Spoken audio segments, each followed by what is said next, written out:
कहते हैं ना, बड़े लोगों की बात सच होती है। करनी और कराना दोनों में फर्क होता है। लेकिन क्या है जो हमें कर्म करने के लिए प्रेरित करता है? कौन सी शक्ति हमारे कर्मों को दिशा देती है? इसका उत्तर है नीयत।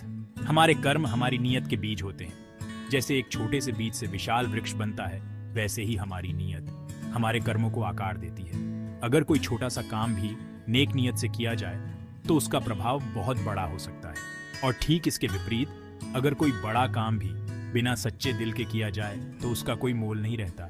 ये दुनिया हमें हमारे कर्मों से जानती है, ये सच है। लेकिन हमारा रचयिता अपनी असीम दया से हमारे अंदर तक देखता है। वो हमारे कर्मों का असली कारण हमारी नीयत को देखता है। इस्लाम के दूसरे खलीफा उमर फारूक इस सच्चाई को भलीभांति समझते थे। वो एक महान शासक थे जिन्होंने इतिहास को बदला, लेकिन वो हमेशा नीयत का महत्व याद रखते थे। उनका ये कथन बहुत प्रसिद्ध है, हर काम का फैसला नीयत से होता है और हर इंसान को वही मिलेगा जो उसने चाहा होगा। उमर का जीवन इसी विश्वास का प्रमाण था। उन्होंने हमेशा न्याय और दया से राज किया और हमेशा ईश्वर को याद रखा। एक बार उन्होंने कहा था, अगर कोई मुसलमान भूख से मरता है तो ये ऐसा है जैसे मैंने उसे मारा है। उनकी संवेदना, उनकी नेक नीयत का ये आलम था। उनके शब्द और कर्म आज भी हमें याद दिलाते हैं कि महानता सिर्फ कर्मों से नहीं, बल्कि उनके पीछे की नीयत से आती है। वो इस्लाम के उसूल इखलास यानी नेकनीयती की जीती जागती मिसाल थे और हर काम को इबादत बनाने की कोशिश करते थे। कुरान, जो इस्लाम की पवित्र पुस्तक है, बार बार नीयत के महत्व पर जोर देती है।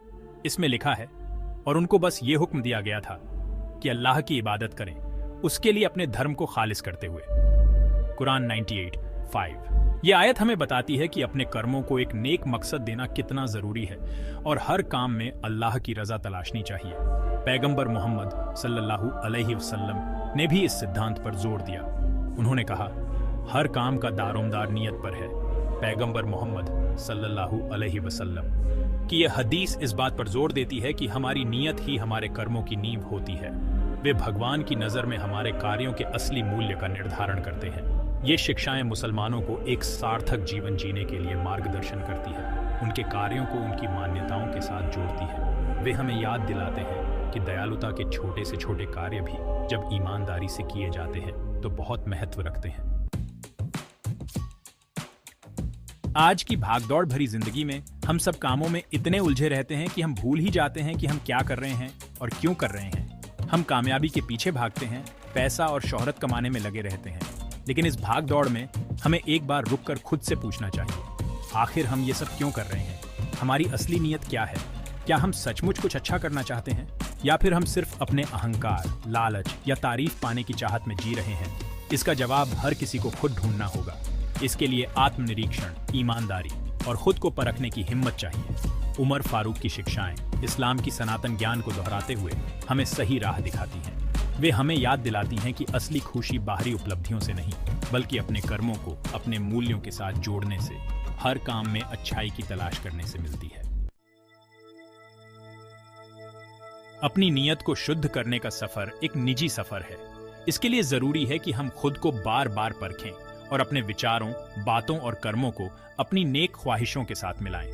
यहाँ मकसद पूर्णता हासिल करना नहीं, बल्कि ईमानदारी से जीना है और हर काम को एक सार्थक जीवन की ओर एक कदम बनाना है। यह आंतरिक परिवर्तन, नीयत और कर्म का यह सामंजस्य असली आध्यात्मिकता का सार है। यह एक सार्थक जीवन जीने और खुद के साथ साथ दूसरों के जीवन को बेहतर बनाने में योगदान करने के बारे में है। यह समझने के बारे में है कि हर पल, हर बातचीत दुनिया में अच्छाई के बीज बोने का अवसर है। तो आइए हम दिल के इस सफर पर निकलें। आइए प्रयास करें कि हमारी नीयत पवित्र हो, हमारे कर्म सार्थक हों और हमारा जीवन आस्था की परिवर्तनकारी शक्ति का प्रमाण बने।